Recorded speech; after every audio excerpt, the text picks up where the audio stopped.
नमस्कार दोस्तों। तो आज हम एक नया चैप्टर स्टार्ट कर रहे हैं। वो चैप्टर कौन सा है?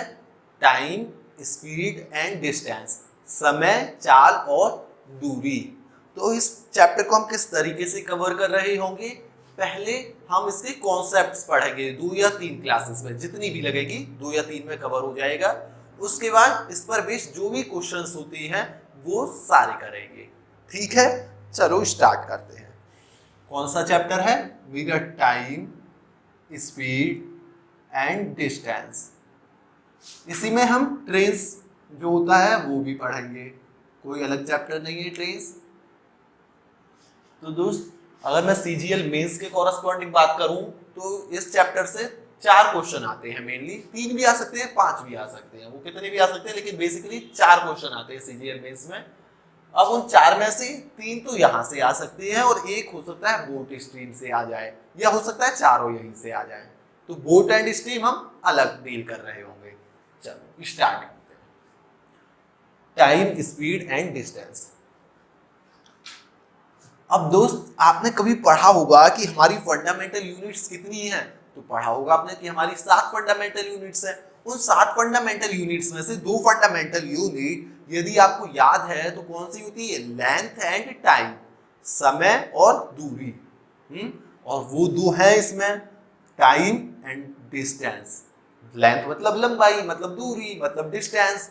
तो दोस्त फंडामेंटल मतलब ये बेसिक यूनिट होती है, और बची हुई यूनिट 7 होती है पूरी, उनमें से 2 ये होती है जो हमारे काम की है। उन 7 के अलावा और जितनी भी यूनिट्स है ना, वो उन 7 से डिराइव्ड हुई हैं, ईदर बाय मल्टीप्लिकेशन और बाय डिवीजन।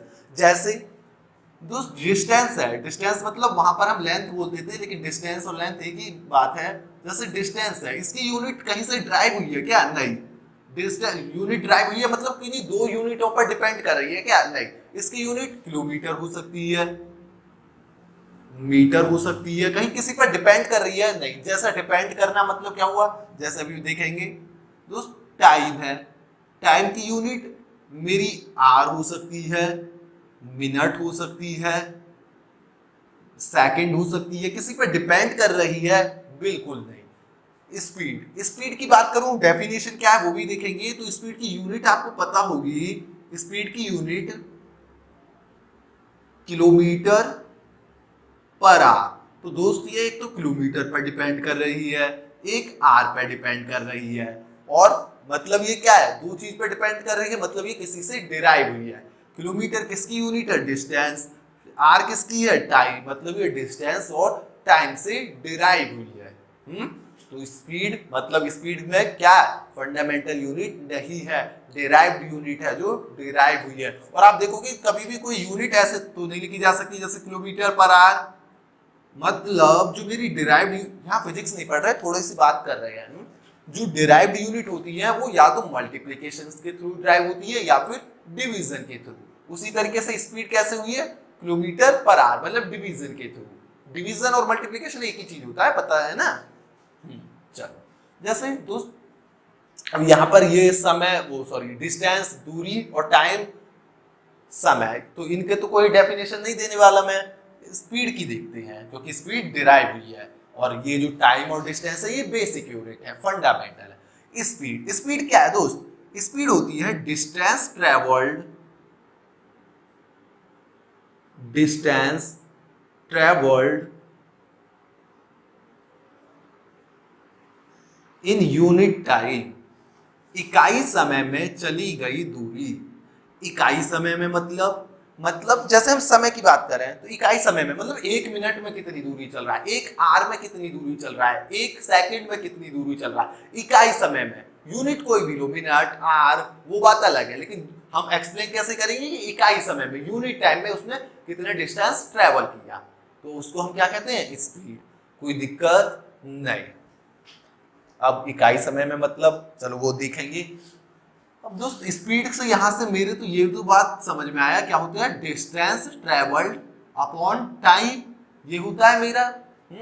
तो दोस्त अगर डिस्टेंस की यूनिट मेरी किलोमीटर होगी और मैंने कह दिया कि टाइम की यूनिट आर है, तो स्पीड की यूनिट क्या हो जाएगी? तो आप कहोगे स्पीड की यूनिट किलोमीटर पर आर हो जाएगी।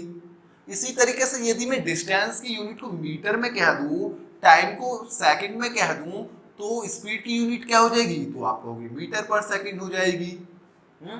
इसी तरीके से मैं यदि डिस्टेंस किलोमीटर में कह दूं और टाइम मिनट में कह दूं, तो यूनिट क्या हो जाएगी, तो आप कहोगे किलोमीटर पर मिनट हो जाएगी। मतलब वो डिस्टेंस और टाइम जिस पर भी दिया हुआ है उस पर डिपेंड करेगा कि क्या यूनिट है। हालांकि हम कन्वर्ट कर लेंगे उसे, क्योंकि हमें मिनट से सेकंड में कन्वर्ट करना आता है, किलोमीटर से मीटर में कन्वर्ट करना आता है।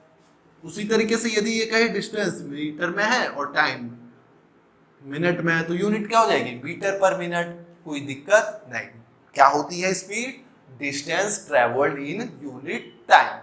आगे बढ़े, चलो। तो जो स्पीड की यूनिट होगी किस पर डिपेंड करेगी, डिस्टेंस और टाइम की यूनिट्स पर। हालांकि हम उसे कन्वर्ट कर लेंगे। अब कन्वर्जन ऑफ यूनिट्स कि कैसे कन्वर्ट करेंगे। दोस्त मैं जानता हूं क्या ये बात, 1 किलोमीटर, अभी हमने जैसे यूनिट देखी थी ना, तो जो बेसिकली वो यूनिट देगा क्वेश्चंस में, वो 2 तरीके की यूनिट देता है, मीटर पर सेकंड और किलोमीटर पर आवर। मिनट में भी दे सकता है, मैं मना नहीं कर रहा, लेकिन हमें 95% क्वेश्चंस में यही यूनिट मिलेंगी। इन्हीं को आपस में कन्वर्ट करना पड़ सकता है हमें। तो हम उसी का कन्वर्जन देखते हैं। चलो दोस्त, आप कहोगे 1 किलोमीटर में कितने मीटर होते हैं, तो आप कहोगे 1000 मीटर। 1 आवर में कितने सेकंड होते हैं, तो आप कहोगे 60 इंटू 60, 60 इंटू 60 सेकेंड मतलब 3600 सेकेंड। अरे 1 आवर में 60 मिनट और 1 मिनट में 60 सेकेंड, तो कितने हो गए, 60 इंटू 60। तो दोस्त यदि यहां से मैं कहूं कि 1 किलोमीटर पर आवर मेरी स्पीड है और इसे मैं बदलना चाहूं किसमें, मीटर पर सेकेंड, तो 1 किलोमीटर की जगह मैंने क्या रख दिया, 1000 मीटर। और 1 आवर की जगह मैंने क्या रख दिया, 60 इंटू 60 सेकेंड। ये डायरेक्ट 3600 लिख दो दोस्त। 2 जीरो से 2 जीरो गए, ये गया कितने जा, 2 5 जा, ये 2 3 जा, तो वो कितना हो गया, 5 6 3 18, मतलब 5/18 मीटर पर सेकेंड। तो 1 किलोमीटर पर आवर में कितने मीटर पर सेकेंड होते हैं, 5/18 मीटर पर सेकेंड। सबको पता होती है ये बात, फिर भी एक बार लिख दी है। इसी तरीके से यदि मैं 1 मीटर पर सेकेंड की बात करूं, तो 18 यहाँ मल्टीप्लाई में लिया हूं और 5 डिवाइड में लिया हूं, तो कितना हो जाएगा, 18/5 किलोमीटर पर आवर। कोई दिक्कत नहीं, मतलब 3.6 किलोमीटर पर आवर। मतलब मैं वैल्यू में बात करूं तो इसकी 1 है तो इसकी 3.6, मतलब मीटर वाले की ये जो न्यूमेरिकल वैल्यू है ये कम रहेगी हमेशा। ध्यान रखना। चलो मतलब क्या हुआ, उसने कह दिया कि किसी की स्पीड 1 किलोमीटर पर आवर है, इसे आप चेंज करो किसमें, मीटर पर सेकंड में। तो कैसे करोगे, a into 5/18 metre per second. आ रही है बात समझ में, तो क्या कर दूंगा, 5/18 से मल्टीप्लाई कर दूंगा।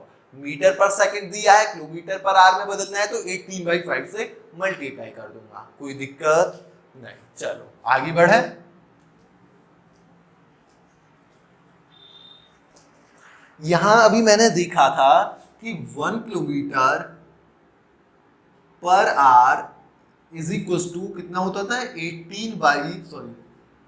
किलोमीटर है 5/18 मीटर पर सेकंड। दोस्त मैं 18 को यहां मल्टीप्लाई कर दूं तो मैं यहां से कह सकता हूं कि 18 kilometre per hour is equal to 5 metre per second. तो मैं डायरेक्ट इसे बदलने की जगह ये याद ना रखूं कि 18 किलोमीटर में 5 मीटर पर सेकंड होते हैं। अब जो भी 18 का मल्टीपल होगा मैं डायरेक्ट उससे इसकी वैल्यू निकाल लूंगा। कहने का मतलब क्या हुआ, वो पूछ रहे आपसे कि 36 किलोमीटर पर आवर बताओ। तो दोस्त ये 36 18 दूनी है तो ये भी 5 दूनी हो जाएगा, तो कितना हो जाएगा 10 मीटर पर सेकंड। तो ये आपको याद रखना है कि 36 किलोमीटर पर आवर किसके इक्वल होता है, 10 मीटर पर सेकंड। क्योंकि मैं बार बार 5/18 से मल्टीप्लाई नहीं करूंगा, कुछ ऐसी वैल्यू दे दी तभी मल्टीप्लाई करके देखूंगा जो 18 या 36 से डिविजिबल नहीं होगी, तभी उसकी मैं मल्टीप्लाई करूंगा, अदरवाइज नहीं करने वाला मैं। चलो 18 किलोमीटर पर आवर किसके इक्वल है दोस्त, 5 metre per second. 36 kilometre per our किसके इक्वल है 10 मीटर पर सेकेंड। उसी तरीके से अब आगे बढ़ो तो 18 तिया 54 किलोमीटर पर आवर किसके इक्वल हो जाएगा, तो आप कहोगे 15 मीटर पर सेकेंड। तो ये आपको वैल्यू पता होनी चाहिए। इसी तरीके से 36 दूनी 72 किलोमीटर किसके इक्वल हो जाएगा 72 किलोमीटर पर आवर, तो आप कहोगे 10 into 2 20 kilometre per hour, sorry 20 metre per second, क्योंकि वो जो वैल्यू देगा वो इसी फॉर्म में देगा, या तो 9 18 और 36 के मल्टीपल के फॉर्म में। जैसे वो पूछ रहे 45 किलोमीटर पर आवर बताओ, क्योंकि 45 काफी बार देखोगे आप जब कन्वर्ट करोगे तो कैसे करोगे 18 ढाई जा 45, तो 5 ढाई जा 12.5, तो 18 ये कितना हो गया 12.5 मीटर पर सेकेंड। चलो तो 36 किलोमीटर पर आवर में 10 मीटर पर सेकेंड, 18 में 5 मीटर पर सेकेंड, ये याद रखना है। जैसे आपसे पूछ ले वो 252 किलोमीटर पर आवर, इसकी वैल्यू बताओ। दोस्त पहले मैं 36 से डिवाइड करके देख लूंगा, क्योंकि 36 से 10 होता है, जितने जब डिवाइड हो रहा होगा डायरेक्ट इनटू वो कर दूंगा 10 से। तो 36 से मैंने देखा तो ये 36 7,252 होता है, ठीक है ना 7,000, तो इसके 7 से मल्टीप्लाई करी तो ये कितना हो जाएगा दोस्त 70 मीटर पर सेकेंड। आ रही है ना बात समझ में? हालांकि कुछ को लग रहा होगा ये क्या पढ़ रहा है इतना, मतलब बिल्कुल हलवा चीज से, लेकिन पहले बिल्कुल बेसिक से स्टार्ट कर रहे हैं। 200 किलोमीटर पर आवर किसके इक्वल हो जाएगा 70 मीटर पर सेकेंड। कोई दिक्कत नहीं, मतलब इस तरीके से हम कन्वर्ट करेंगे। तो ये वैल्यू आपको ये दो तो याद रखनी ही है, ताकि जो 2-3 सेकेंड फालतू लगे वो हम बचा सके। अगर नहीं भी याद तो भी कोई बात नहीं, 5 बार 18 से आप कर लेना। चलो आगे बढ़ते हैं।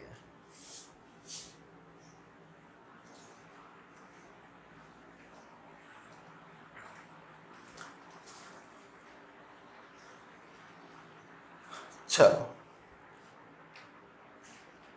अब दोस्त इसमें पहले कॉन्सेप्ट की तरफ आती है।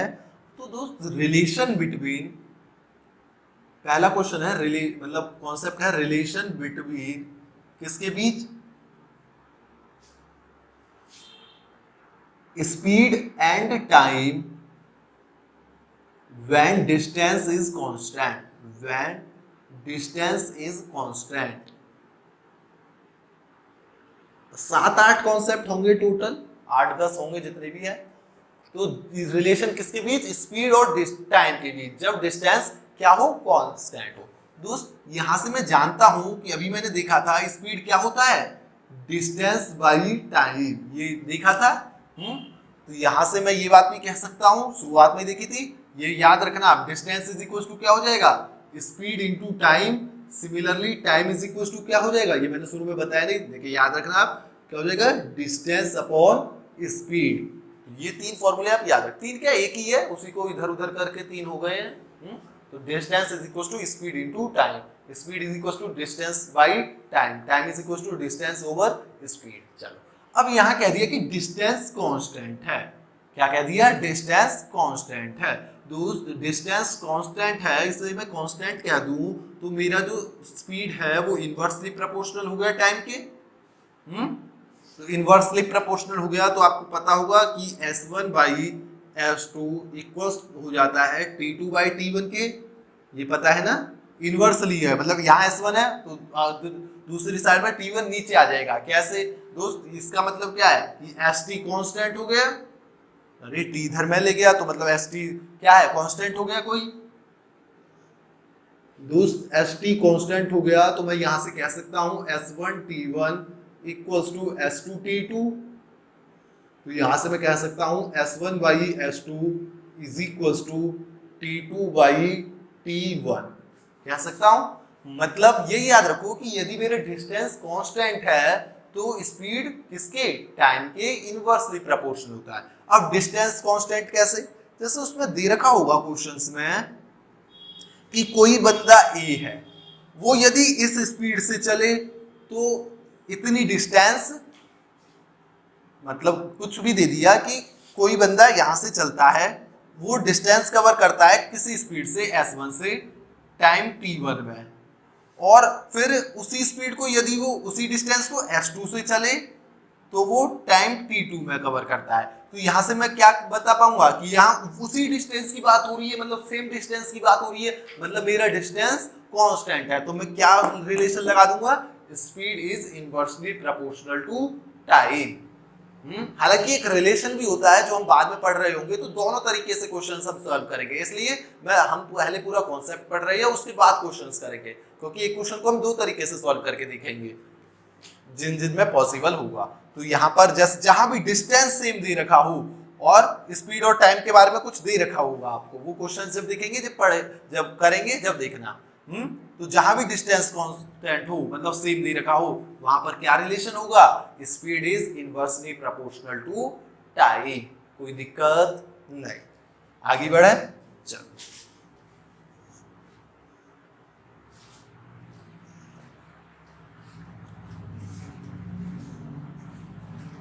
इसी तरीके से दूसरा, यदि मेरा टाइम कांस्टेंट दे दिया तो स्पीड और डिस्टेंस के बीच में क्या रिलेशन हो जाएगा। दोस्त मैं जानता हूं डिस्टेंस इज इक्वल टू क्या होता है, स्पीड इनटू टाइम। अब यहां पर टाइम ही कांस्टेंट दे दिया मेरा, तो मतलब distance is directly proportional to speed, मतलब जो स्पीड का रेशियो है वही रेशियो डिस्टेंस का होगा। लास्ट वाले केस में जब डिस्टेंस कांस्टेंट था तो जो स्पीड का रेशियो था उसका इनवर्स था टाइम का। यहाँ पर वही रेशियो होगा क्योंकि डायरेक्टली प्रोपोर्शनल है। मतलब मैं कह सकता हूं कि d1/d2 is equal to s1/s2। अभी ये जब हम क्वेश्चंस करेंगे ना तो काफी अच्छे तरीके से क्लियर हो जाएगा। दो क्लास रुको, आज की और अगली। चलो, तो d1/d2 is equal to s1/s2। अब टाइम कांस्टेंट मतलब कैसे, मान लो कोई बंदा यहाँ है, एक बंदा यहाँ है, दोनों कहीं मिलती है आगे चलकर, ये भी इसी समय पर चला, ऑब्वियस बात है इसकी स्पीड कम होगी जब ये कवर कर पा रहा है, वो भी मतलब जब ये इससे मिल पा रहा है, ये भी उसी समय चला, दोनों कहीं जाके मिलते हैं यहाँ पर।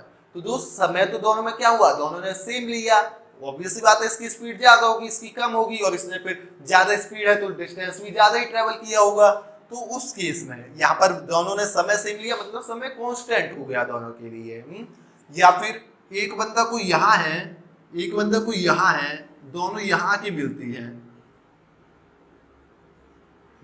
तो दोस्त ये मतलब दोनों सेम समय पर स्टार्ट करते हैं और कहीं यहाँ पर आके मिलती है। तो दोस्त सेम समय पर स्टार्ट किए, मतलब दोनों ने सेम समय लिया यहाँ पर आने पे। ये नहीं कह रहा कि मिडिल पॉइंट है, मिडिल पॉइंट जब होगा जब दोनों की स्पीड बराबर होगी। स्पीड डिफर करेगी, जिसकी स्पीड ज्यादा होगी ऑब्वियस सी बात होगी कि उसने डिस्टेंस ज्यादा कवर किया होगा उस समय में, इसलिए क्या होता है मेरा distance is directly proportional to speed. तो जहां भी आपका टाइम बराबर आ रहा होगा मतलब टाइम कांस्टेंट, मतलब मैं कौन सा रिलेशन लगा दूंगा, distance is directly proportional to speed. आ रही है बात समझ में। तो इन दो पर बेस्ड क्वेश्चन अच्छे आते हैं, लेकिन एक डायरेक्ट फॉर्मूला भी होता है, मैं उसे भी काफी यूज करूंगा। देखना दोनों पर हम दोनों तरीके से क्वेश्चंस करेंगे, इसीलिए क्वेश्चंस हम बाद में कर रहे होंगे। अगर ये अभी नहीं आ रहा है समझ में तो भी कोई बात नहीं, जब क्वेश्चंस करेंगे तो अच्छे तरीके से आ जाएगा, लेकिन देखें तभी आपको ध्यान रहेगा। चलो अब मान लो relation between time and distance जब स्पीड कांस्टेंट दे रखा हो। अब स्पीड कांस्टेंट है तो d is equal to st होता है दोस्त, यहाँ पर स्पीड कांस्टेंट है तो डिस्टेंस किसके प्रोपोर्शनल हो गया, टाइम की। डिस्टेंस मतलब जो चीज कांस्टेंट है वो चीज मतलब सेम, कांस्टेंट मतलब सेम दे रखी है दोनों केसेस में। केस है या दो बंदों की बात हो रही है, दो किसी भी चीज की बात हो रही है, दो चीज सेम है, तो स्पीड कांस्टेंट हुआ तो distance is directly proportional to time, मतलब d1/d2 इज इक्वल टू क्या हो जाएगा, t1/t2। कोई दिक्कत नहीं। अगर ये मान लो भी आपको समझ में नहीं आया कोई बात नहीं, एक बार इसे देखो और जब क्वेश्चंस करेंगे जब अच्छे तरीके से समझ में आ जाएगा आपको कि कैसे हम अप्लाई करेंगे। दोस्त नेक्स्ट पढ़ते हैं हम एवरेज स्पीड। क्या, एवरेज स्पीड। इसे दो क्लास में खत्म कर देते हैं कॉन्सेप्ट को, फिर क्वेश्चंस पे आते हैं जल्दी। जो अभी तक पहले कॉन्सेप्ट करा है उस पर हम बेस बहुत क्वेश्चंस कर सकते हैं। जो अब कर रहे हैं, लेकिन इन्हें जो अब कर रहे हैं इन्हें याद रखना है, इन पर हम डायरेक्ट क्वेश्चन सॉल्व कर देंगे, उन पर डायरेक्ट वैल्यू पुट करके डायरेक्ट क्वेश्चन हो जाएंगे, लेकिन कहां से ये ड्राइव हुए वो दिख रहा है। दोस्त अब आता है एवरेज स्पीड। एवरेज स्पीड का मतलब है दोस्त जो भी हमने डिस्टेंस कवर करी है, जितने भी समय, तो उस पूरी डिस्टेंस के लिए क्या एवरेज स्पीड रही, उस पूरी डिस्टेंस के लिए क्या स्पीड रही, वो होती है हमारी एवरेज स्पीड। तो एवरेज स्पीड का जनरली मैं बात करूं तो जनरली हो जाती है average speed is equal to total distance. जब मुझे कुछ समझ में नहीं आ रहा होगा तो मैं डायरेक्ट यही फॉर्मूला लगा दूंगा, total distance upon total time taken, यही होता है मेरा एवरेज स्पीड। कोई दिक्कत नहीं, मतलब पूरे समय के लिए जितना भी उसने कवर किया है, आने में जाने में जो कुछ भी दे रखा है, क्या हो जाएगा, total distance upon total time taken, क्या होता है मेरा एवरेज स्पीड। तो ये आपको याद रखना है, जब भी एवरेज स्पीड पूछे तो total distance upon total time taken, कोई दिक्कत नहीं। चलो अब इसमें 2-3 केस बनते हैं एवरेज स्पीड में। चलो चलो पहले हम देखते हैं, मान लो एक कोई बंदा यहां से यहां तक जा रहा है, पहले ये वाला केस नहीं दिख रहा है, यही नॉर्मल देखते हैं। वो ये यहां तक पहुंचा, इसने ये डिस्टेंस दे दी आपको d1 और कह रहा है यहां तक वो स्पीड s1 से गया, और आगे की डिस्टेंस दे दी d2 और यहां तक वो स्पीड s2 से गया। तो बताओ एवरेज स्पीड क्या होगी। तो ये इस केसेस में मैं फॉर्मूले याद नहीं करने वाला, बस 2-3 जो स्पेशल केसेस होंगे उसमें याद करना। इसमें आप कौन सा लगाओगे, total distance upon total time taken. कैसे दोस्त, एवरेज स्पीड पूछ ले, वो इसमें एवरेज स्पीड पूछ रहा है और क्या कहा है कि d1 डिस्टेंस s1 स्पीड से, d2 डिस्टेंस s2 स्पीड से, तो एवरेज स्पीड बताओ। दोस्त एवरेज स्पीड मैंने अभी बताया क्या होता है, total distance upon total time taken. तो टोटल डिस्टेंस कितना हो गया, यहां से यहां तक, यहां से यहां d1, यहां से यहां d2, तो टोटल कितना हो गया मेरा d1 प्लस d2। तो टोटल डिस्टेंस मेरा d1 plus d2 upon total time taken. अब उस टाइम तो मेंशन नहीं है, टाइम मेंशन नहीं है तो टाइम में जानता हूं क्या कि टाइम क्या होता है, डिस्टेंस अपॉन स्पीड, ये होता है टाइम। तो यहां पर इतने में कितना टाइम लिया उसने, d1 अपॉन s1, तो मैं लिख दूं क्या, d1 अपॉन s1, और इसमें कितना टाइम लिया उसने, डिस्टेंस अपॉन स्पीड, मतलब d2 by s2, d2 by s2। तो मतलब उसकी जो एवरेज स्पीड आएगी वो ये रही होगी। तो इसे एक बार सॉल्व करके भी देख लेते हैं। हालांकि जो भी रिलेशन आए वो आपको याद नहीं करना, डायरेक्ट ये लगाना है, यहाँ कुछ वैल्यू दे रखी होगी वो लिख देनी है। अब यहाँ जरूरी नहीं है वो 2 का ही दे, हो सकता है वो 3 दे दे, d3 अपॉन s3, तो यहाँ पर प्लस d3, यहाँ पर प्लस d3 बाई s3। चलो तो देखना कैसे, ये हो जाएगा मेरा d1 प्लस d2, यहाँ मैंने एलसीएम ले लिया s1 s2, तो ऊपर आप मल्टीप्लाई में हो जाएगा s1 s2, और यहाँ जब इधर करोगे तो ये हो जाएगा d1 s2, इसकी इधर करोगे d2 s1। तो ये रिलेशन आया, आपको याद करने की कोई जरूरत नहीं है, इसका मकसद था कि केवल आपको बताना कि कैसे हम करेंगे। चलो लेकिन जो पॉइंट देख रहे हैं वो याद कर लेना, डायरेक्ट क्वेश्चन आता है उस पर बेस्ड। क्या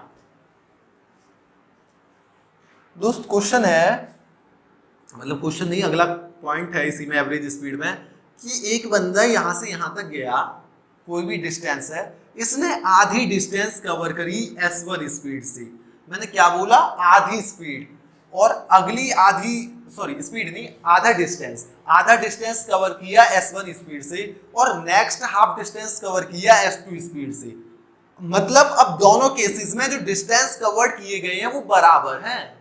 आ रही है बात समझ में दोस्त, जो दोनों केसेस में, इसमें भी इसने मान लिया d डिस्टेंस ट्रेवल किया है, इसमें भी इसने d डिस्टेंस ट्रेवल किया है, मतलब अगर मेरा दोनों केसेस में डिस्टेंस बराबर होगा तब आपको रिलेशन याद रख लेना है। क्या आएगा पहले तो देखते हैं कैसे आएगा।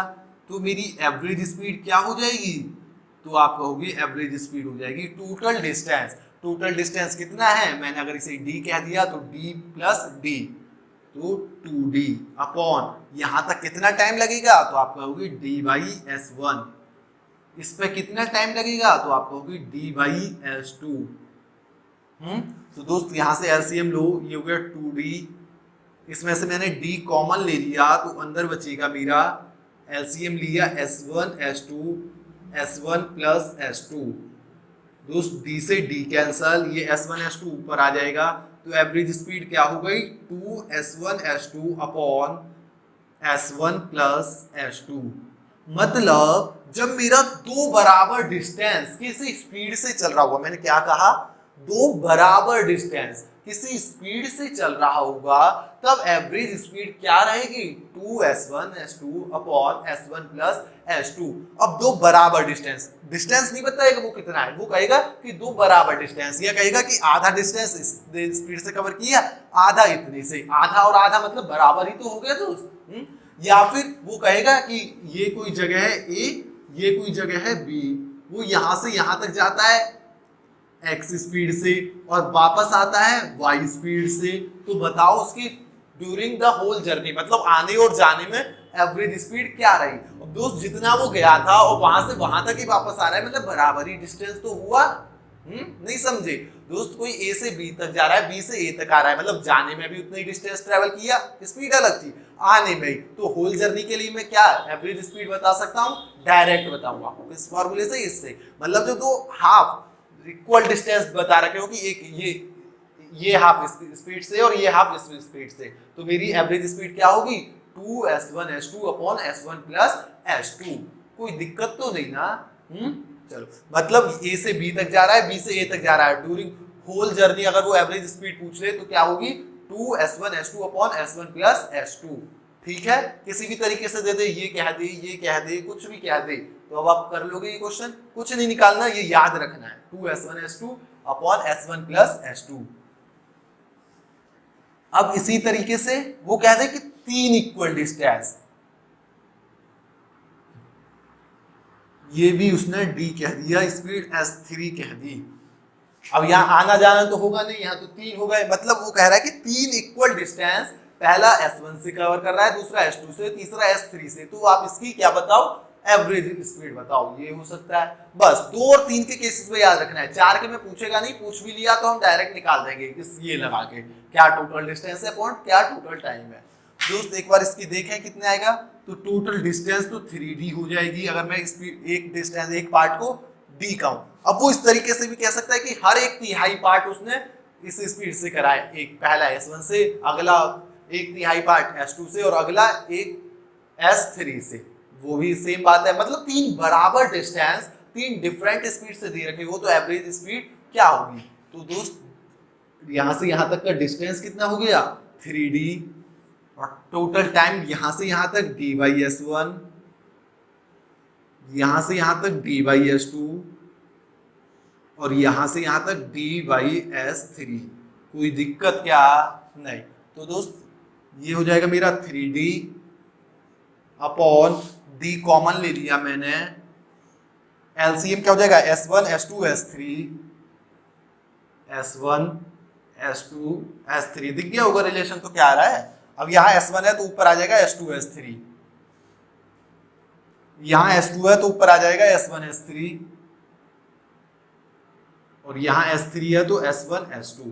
दोस्त D से D कैंसल, ये ऊपर आएगा तो रिलेशन क्या हो गया, लिख रहा हूं यहाँ पर 3S1 S2 S3 upon S1 S2 plus S2 S3 plus S3 S1। कोई दिक्कत नहीं। तो ये रिलेशन भी आपको याद रखना है, क्या 3S1 S2 S3 upon S1 S2 plus S2 S3 plus S3 S1, और दो इक्वल डिस्टेंस कवर कर रहा हो तो 2S1 S2 upon S1 plus S2। कोई दिक्कत नहीं। जैसे ये किस पर बेस्ड कोई क्वेश्चन देखते हैं, ये एवरेज स्पीड वाले पर बेस्ड, तो ये एवरेज स्पीड का पूरा कॉन्सेप्ट था।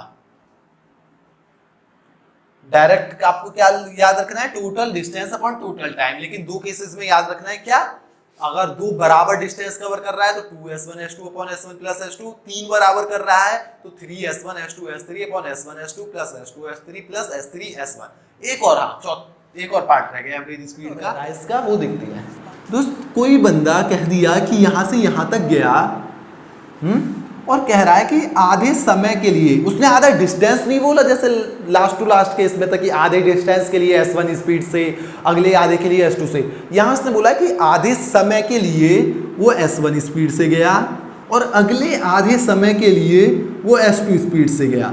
आधे आधे समय का मतलब क्या हुआ कि ये टाइम यहाँ से यहाँ तक जितना ले रहा है उतना ही टाइम इतना ले रहा है।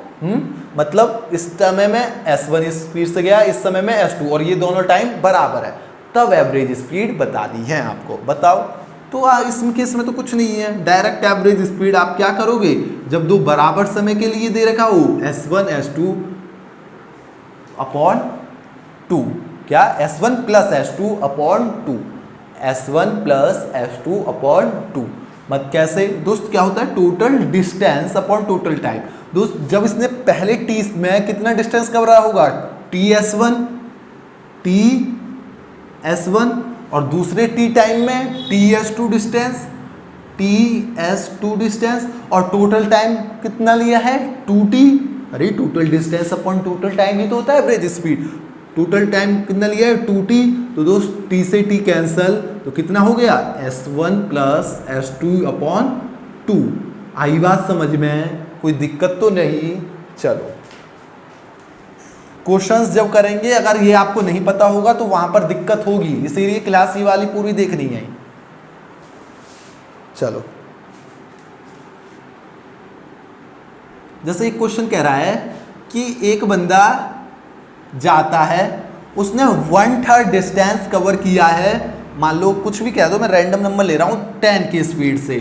नेक्स्ट 1/3 कवर किया है उसने 15 की स्पीड से, और लास्ट 1/3 उसने कवर किया है 20 की स्पीड से। तो आप बताओ कि उसकी पूरी जर्नी में एवरेज स्पीड क्या रही होगी। दोस्त सब में 1/3 डिस्टेंस दे रखा है, मतलब 3 बराबर हिस्से, और 3 बराबर हिस्से तो मैं एवरेज स्पीड जानता हूँ क्या होता है 3s1 बोले तो यहाँ 10 इंटू s2 बोले तो यहाँ 50 इंटू s3 बोले तो यहाँ 20 अपॉन s1 s2, मतलब this into this 150, this plus this into this 300 plus this into this 200। तो दोस्त जो भी आएगा देख लेना, चलो देख ही लेते हैं। 3 इंटू 10 इंटू 15 इंटू 20 अपॉन ये कितना हो गया 200 300 500 600 650। तो दोस्त 0 से 0 कट गया, 5 3 जा 5 13 जा, तो डिवाइड तो होगा नहीं। अब देख लेना कितना होगा, 3 3 9 दूनी 18 180/13। तो एवरेज स्पीड क्या हो गई 180/13। जिसमें भी था किलोमीटर पर आवर में था तो किलोमीटर पर आवर में आ जाएगी। चलो और मान लो एक क्वेश्चन इसी तरीके से देखते हैं। क्वेश्चंस हालांकि बाद में करेंगे, एग्जाम्पल के तौर पर ले रही है ये, कि कोई बंदा A से B तक जाता है, A से B तक जाता है 60 की स्पीड से 60 किलोमीटर पर आवर, और वापस आता है, ये A से B तक गया, वापस आता है 40 की स्पीड से B से A पर। तो एवरेज स्पीड बताओ ड्यूरिंग द होल जर्नी। दोस्त उतना ही जा रहा है और उतना ही आ रहा है, मतलब डिस्टेंस दोनों बार बराबर है, तो एवरेज स्पीड क्या होती है 2s1 s2 upon s1 plus s2, याद है ना। चलो तो s1 यहाँ क्या है 60, तो 2 इंटू 60 इंटू 40 अपॉन 60 प्लस 40, तो ये 60 प्लस 40 100 हो जाएगा। 100 की 2 जीरो से 2 जीरो कैंसिल, 6 दूनी 12 12 चौके 48। तो क्या आंसर क्या हो जाएगा 48 किलोमीटर पर आवर। और ये क्वेश्चन ना जाने कितनी बार पूछा गया है। तो उम्मीद करता हूँ एवरेज स्पीड का कॉन्सेप्ट भी समझ में आया होगा। डिस्टेंस कांस्टेंट जब रहता है वो भी आया होगा, स्पीड कांस्टेंट रहता है वो, और टाइम। क्वेश्चंस हम अगली क्लास में भी कॉन्सेप्ट ही पढ़ेंगे, उससे अगली क्लास से स्टार्ट कर देंगे, ठीक है। लेकिन ये आपको वीडियो पूरी देखनी है तभी आपको पता लगेगा, क्योंकि वहाँ हम डायरेक्ट क्वेश्चंस कर रहे होंगे। तो ठीक है, फिर आज के लिए इतना ही। हंसते रहिए, मुस्कुराते रहिए, खेलते रहिए। धन्यवाद।